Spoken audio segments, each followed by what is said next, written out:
afternoon, good evening, and good morning from wherever people are going to join us. And we are going to have today's session about climate change. For with us, we have a speaker which Hamida will introduce to you. I'm going to introduce Hamida.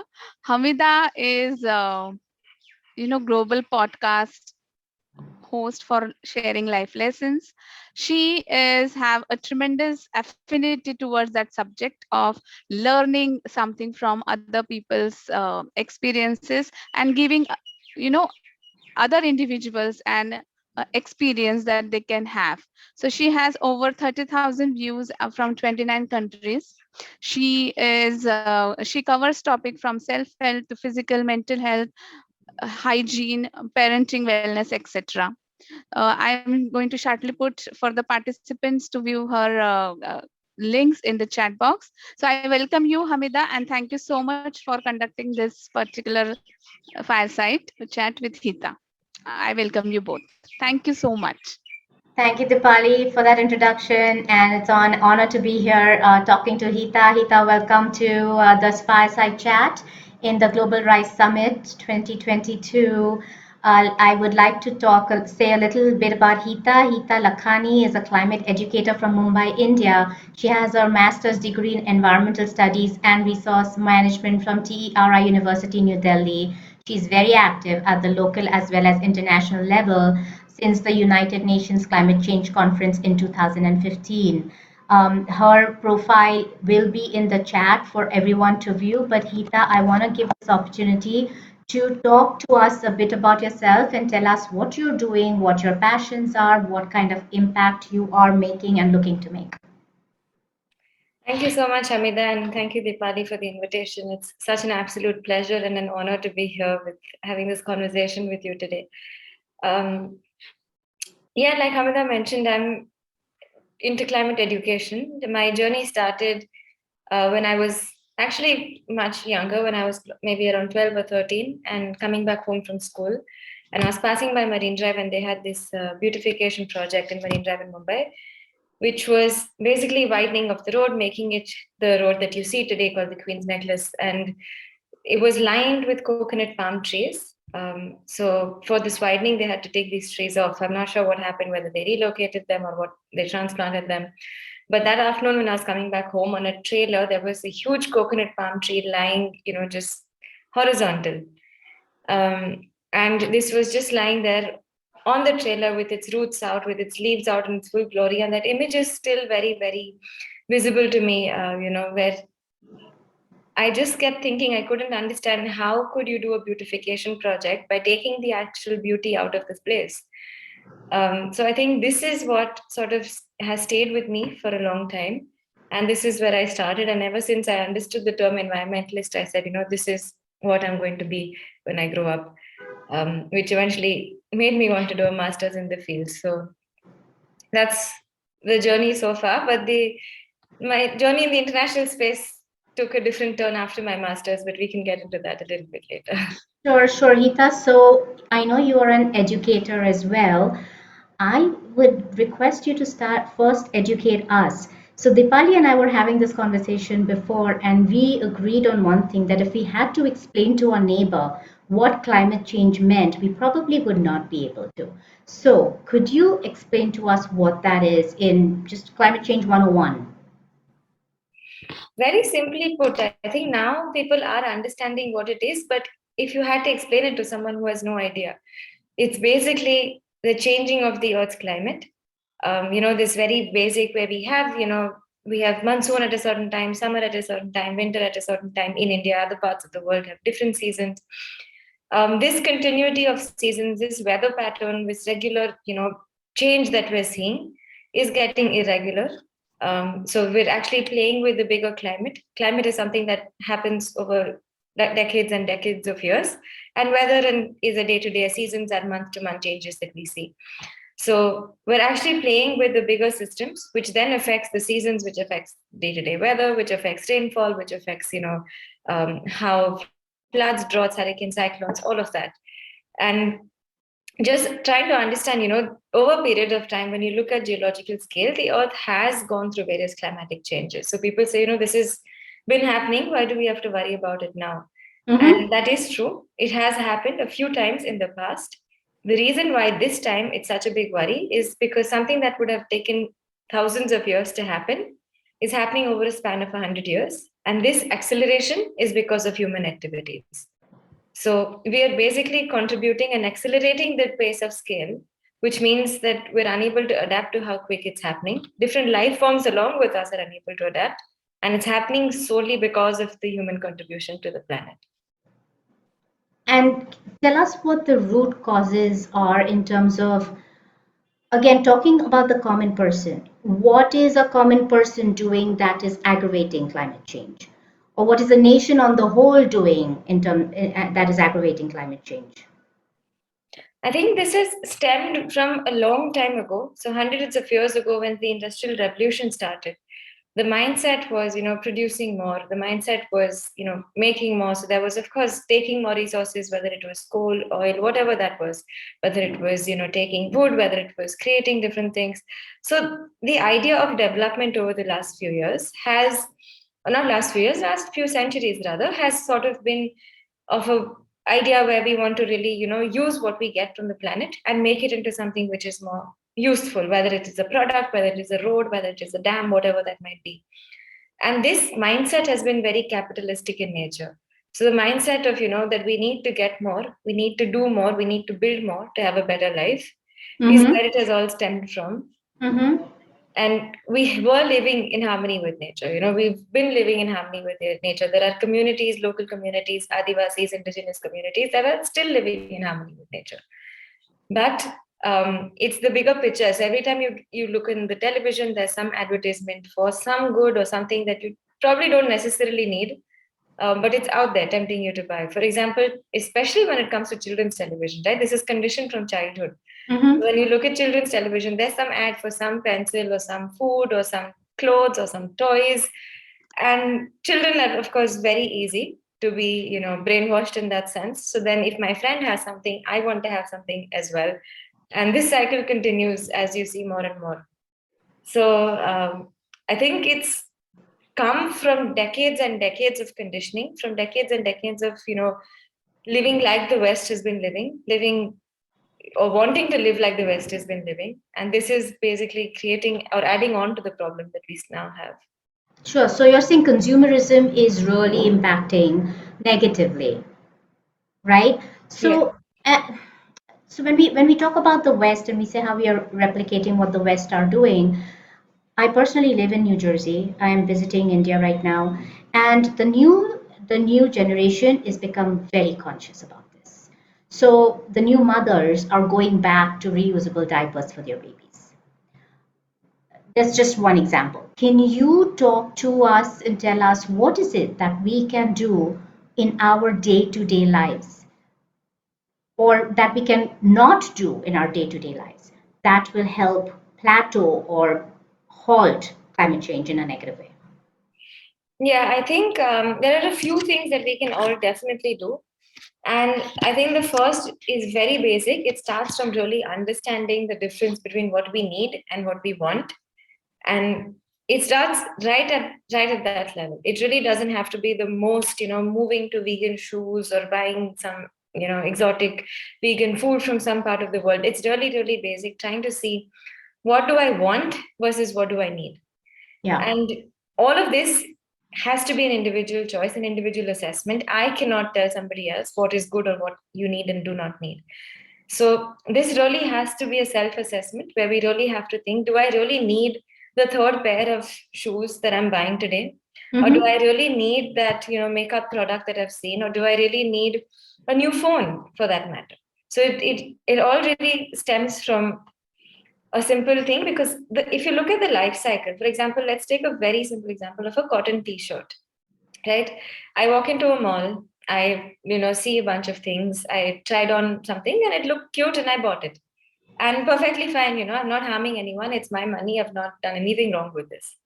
But this is just the start of the cycle, because the moment one thing is off the shelf, it doesn't end there, right? There is a replacement back at the store.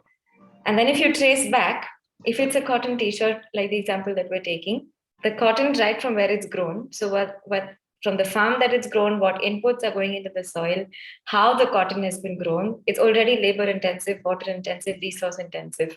The cotton then, to reach a factory where it has to be produced into yarn, again takes a whole lot of resources. There's also travel involved, which is fossil fuels, whether it's whatever mode of travel that is.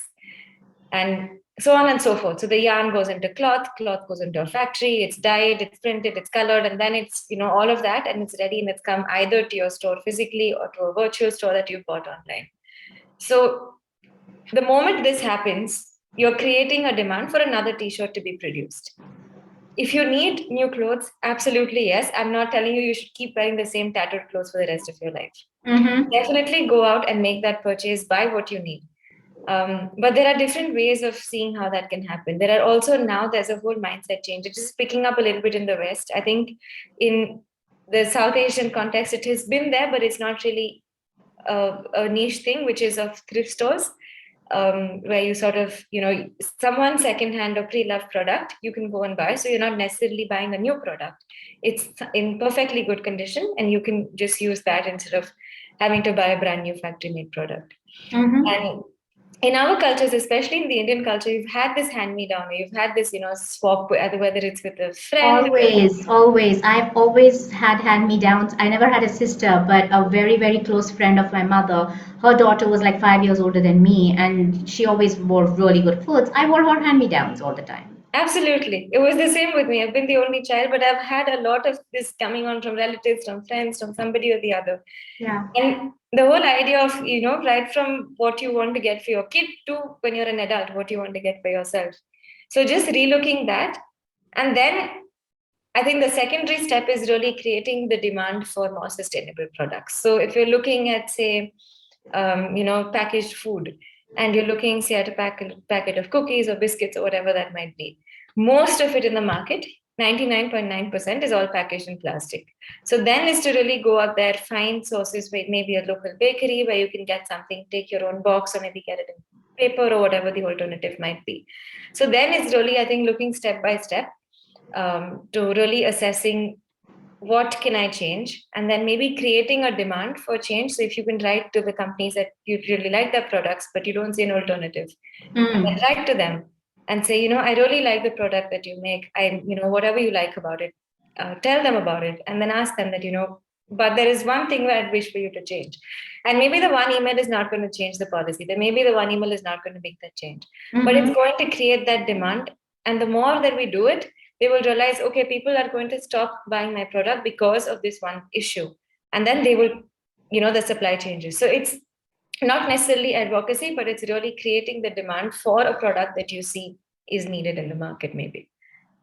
Yeah, wonderful. And what are your thoughts, Heeta, about actually having climate change as part of the curriculum in academia? And I'm not talking about college academia, I'm really talking about school academia, because it is the little ones that are impressionable who, if they already get into that mindset at fifth grade, sixth grade, then maybe it'll carry on with them for the rest of their lives.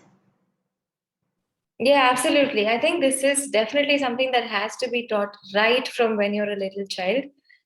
In different manners, in different ways, climate education can be brought to kids even as young as 5, 6, 7 years of age. Really, just creating that bond with nature, especially in city, especially in urban areas where we've grown up so disconnected from the natural world. Just trying to have a little, not necessarily a whole study class on climate education, but really just creating the bond with the natural world already starts stemming, and kids learn to love nature right from when they're a little child. And this can be a big segue into the more formal education as they grow older. So I think this is something that definitely should be a part of curriculums. The reason I started working also on climate education with children stemmed because of my international engagement. So as I attended more UN climate change negotiations or conferences, the big thing that kept coming back to me was that, looking at the amount of information, the amount of things that are going on at the international sphere, me having a master's in the field, had to really learn my way around, had to do my own studies. And I said, how can someone who doesn't have any idea of what Mm-hmm. is going on. Mm-hmm. How can young people in the country grow up to even know what they're facing, what they're going to be facing, if they're not equipped with the knowledge right when they're, growing up? So this was my biggest motivation of getting into climate change education. And I think it's very, very valid even today. Of course, now there is a lot more information. Kids are a lot more aware than they were a few years ago, even. But I still think that it's still not mainstreamed, and it really needs to be brought in as part of the curriculum. Even if it's brought in a really fun manner, it needs to be brought in to fill that gap. Great, great. What other ideas can you have? Would you have in regards to bringing awareness? Also, on the other spectrum is the adults, are the parents, right? So if you bring awareness to them, they are also a big influence on their own children. So you get them aware about what products to use, what not to use. Then that will get translated over to the kids. So what other campaigns or ideas that you think we can work on to for this awareness to come for the adults? Because the adults that I move around with, truly speaking, do not have that awareness. Yeah, absolutely. I think there is different things that really need to be done. One is, of course, if you have kids going to a school, really having workshops with parents to see what can they do to bring in this whole idea of the environment sustainability as part of their day-to-day life. So whether it is as simply having as windowsill gardening, you don't need to have a garden, you don't need to have a balcony, even just growing little pots on your windowsill, having the children be part of the whole process. It already inculcates a sense of responsibility to ensure that the plant is growing, it's watered, it's being taken care of, especially if it's a flowering plant, or if it's something like a fruit or a veggie that you can eat, say chilies or tomatoes or whatever that you use in your day to day. When you, in a few months later, when you really see the fruits coming in, or when you see the flowers growing, that in itself creates so much of happiness that it makes you feel like, okay, I made this happen, I helped Yeah. this plant to survive. Yeah, and especially if you do it with the family or the kids together, then it becomes a family plant. Absolutely. So that is one way. It really builds in also like responsibility. It really builds in having duties. So it brings in a lot of additional skills in children, which you don't necessarily then have to go out and teach them. But outside of that, I think really also having workshops with teachers in itself on how can this not necessarily be one subject that they do once a week, twice a week, and forget about, but how can this be a part and process of what the school is doing, the way the school is functioning, what happens to the water in the school, the food, the waste, all of that. And then having kids be a part of the solution. So having these little groups, not just an eco club, but having smaller groups looking at smaller segments, or having a couple of people in the class taking up, different subject every few weeks and really monitoring what their classmates are doing also helps in team building. It helps in leadership skills. It also helps in making sure that then the overall effect is also having a more sustainable practice in the school. But it helps bring in a lot of different elements in the children outside and in addition to the academic curriculum. Yeah. Hita, you have spent a lot of your time working on this. Tell us, where do you want to see this go? What's your vision? What is your wish that in the next so many years, I really want to see this happen? I think for me, my vision would be when we have, at least I'm just going to say India for now because it's a huge country in itself to see where Of we're course. going. But Yes. urban India, let's just focus for now on urban India where there is access to schools, there's access to resources. So it's really a very privileged section of the society in the country. I think just looking at that, making sure that the schools in itself, like this is not an extra curriculum, it's not a part of something else that they're doing. Kids are really growing up talking and thinking about the environment, not necessarily thinking about the doom and gloom that we're in, but really finding solutions, really looking at day-to-day things that they're doing, creating this change, creating a demand for a better world by itself. Yeah. And then this, of course, feeds back into the house, this feeds back into families, it feeds back into housing societies, communities, so on and so forth. So I think just having a picture, say in the next 10 years, 15 years, 20 years, where children are really growing up to be the cheerleaders, really growing up to really take this action on forth, not because they are supposed to do it, but because they want to do it. Yeah. I think this is going to be the magic change in the generations to come. Great. I urge all of the participants to, if you have a question, if you have a comment, please put it in the chat. Dipali is monitoring it, and we will be able to, or Q&A, we will be able to answer your question. But Hita, I think this needs it's not a one person thing. It's every person needs to work towards this. And so if you can be specific, and I think we're running out of time also, but I want to get us from general to specific, right? So if you can even talk about specifics, okay, this product, without, of course, we're not here for advertising for any company, but more generally, if you, instead of using this kind of product, for example diapers, right, instead of using these diapers, if you can use this, or instead of using that which is not climate sustainable, you can use, can you give us some of those examples?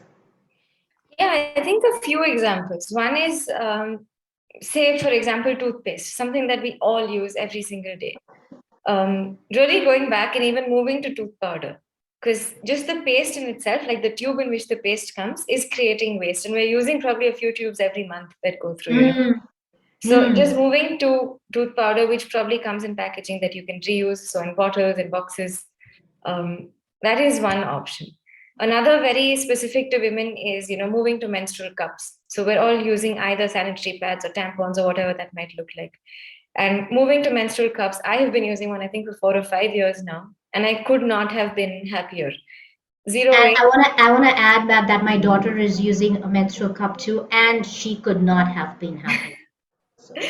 So it reduces, if there's a lot of different smaller changes, then of course also looking at, say, for example, if there is no clear alternative, like there's no clear way out, for example, if you're buying grains in the house, or flour, or whatever that might look like, just trying to find different ways of buying it. So instead of buying smaller packaging, if of certain things that you're using on a day-to-day basis, one is either to buy a larger packaging, so things that are not going to get spoiled, like dry food, like grains, stuff like that, not fruits and veggies that you might have to, get rotten and throw away.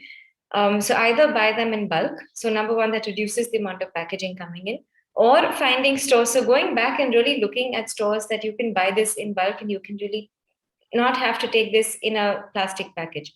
So maybe you can take your own bag or your own box or whatever that might be, your own container, to go back to these old age stores, these grocery stores, and really see what you can get. So you're also seeing the grain in front of you. You can get it weighed and you bring it back in your own box or container or whatever that looks like. So you're eliminating a lot of the waste that's coming in. It's not easy to overnight say, okay, I'm going to go zero waste from tomorrow. I've been trying it for years, and it is truly a hard journey. But it's definitely little changes that we can make in our lives to see how we can really limit the impact that we're creating on the planet. Love that. Thank you, Heeta. I think we are close to our time. If there is a closing remark that you would like to make, this is the time. I think the one thing that I'd like us all to think about is really, like I said, one is to, of course, look at our needs and wants. So really assess every single action that we're doing every day.